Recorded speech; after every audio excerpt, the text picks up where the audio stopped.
I'm very, very confident that the Dallas Cowboys are going to turn it around. And here's a simple reason as to why that's the case, Coach Rex Ryan.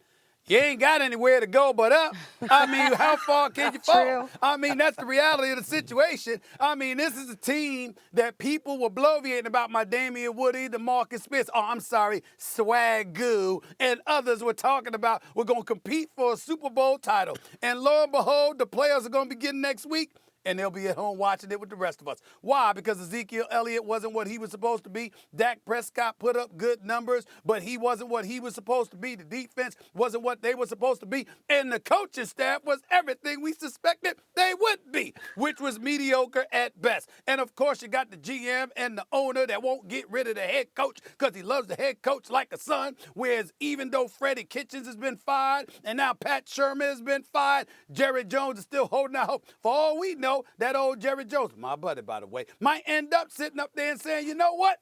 I saw enough from that Redskins victory yesterday. Maybe I need to give Jason Garrett another chance. I doubt that will happen, but anything's possible because when you're a dysfunctional operation, you know what, and you're led by emotion, and obviously that supersedes results and productivity, and you got a guy like Jason Garrett standing on that podium post-game yesterday after an 8-8 season with a Super Bowl talented roster. That's what he had available to him. This man actually sat up there with a straight face and said, I want to be the coach of the Cowboys. I deserve to be the coach of the Cowboys. This is what we're talking about here. That's the problem. And that's why I say optimism is the rule of the day. Because even though there's a bevy of evidence out there that says otherwise, the bottom line is this. When you're in the basement, there's nowhere to go but up. You know, I mean, that's the cellar right there. There's the living room, there's the upstairs bedroom, there's an attic. We know they ain't going to reach the attic, but at least they can reach the living room. And that's what we're talking about here, fellas, and it's really that simple.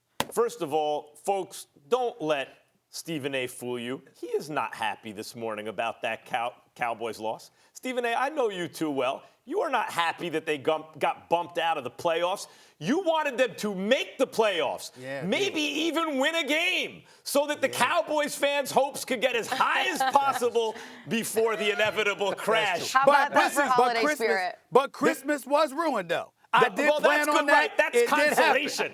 And now the New Year is ruined, too.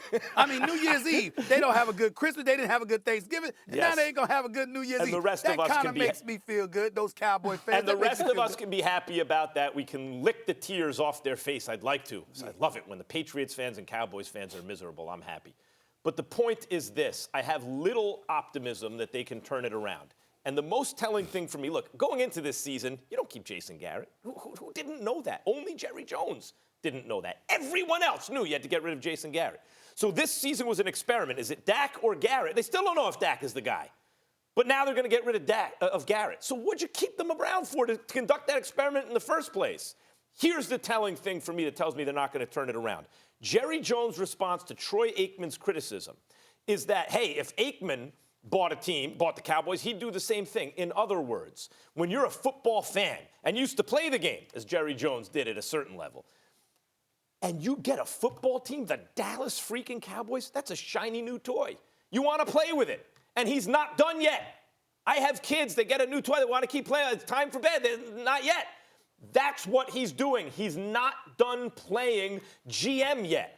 And the comments to Aikman are telling. And until he realizes, wait a minute, whatever I've done in the past, the distant past, right before there was a salary, when he ushered in the salary cap and then manipulated it quickly, but when he had that advantage, since then I haven't done anything. I must remove myself and let the football people do their job. By the way, Stephen Jones is competent. It's not that he's incompetent, but is he one of the best GMs in the league? No. And if you're the Dallas Cowboys, why don't you have one of the best GMs in the league, if not the best GM in the league? Until I see Jerry Jones having a sense of self enough to say, okay, whatever fun I've had, if I want to win the ultimate prize now, I have to take a step back. I have little reason to think anything will change. Man, I tell you what, he's not going to take a step back because he's the owner and he's a GM. Quite honestly, Jerry Jones, the GM, and Stephen Jones, they put together a heck of a football team, talented roster. But part of being that owner and GM, you got to hire the right guy. That's what I'm waiting to see. I can't answer that question. Are they going to be, better? Are they going to improve overnight? Let me see the new hire and the people that he hires. And if you get a great staff, the same importance you place on putting together a great roster is the same importance you ought to put into getting a great staff. If he does that, they can win. If he doesn't, they won't win. Yeah, but Coach, that's what I mean. And Stephen A., you can jump in. I know, but that's what I mean.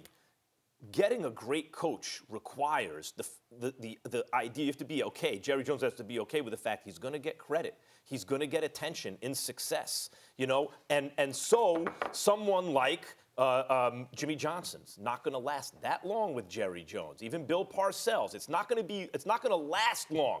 So now you got to identify a coach who is going to have success, but not take the spotlight away from Jerry. How do you do that? He hasn't been able to do it in almost a quarter century. Well, I think, but it's interesting that you mentioned, Jimmy Johnson. He did it with Barry Switzer. He took 2 college guys, right? Right. And we can't say he didn't win. He did win. And so he won Super Bowls that way. That's the route I think he goes back to. I think he's going to try to get the next Jimmy Johnson out there. Is it Lincoln Riley? I don't know. We're going to find out. No, it isn't. It's not? All right, well, we'll see. I'm going to tell you why, Coach. I know where you're going. In all seriousness, Coach, I'm going to tell you why it's not Lincoln Riley. You can't give up 49 points in a half, and you deserve to be a head coach on an elevated level, which is the National Football League. Lincoln Riley is absolutely brilliant with his quarterbacks. That does not mean you are a leader of men on an elevated level on both sides of the ball. If you want an elite guy to work with a quarterback, hire a quarterback coach and get a leader of men to be your head coach. I'm not knocking Lincoln Riley. I know he's an exceptional college coach, but I'm not hiring you after I just saw you give up 49 points in a half. I don't know that he's not a leader of men. They got to the playoff. I think that you hire Lincoln Riley.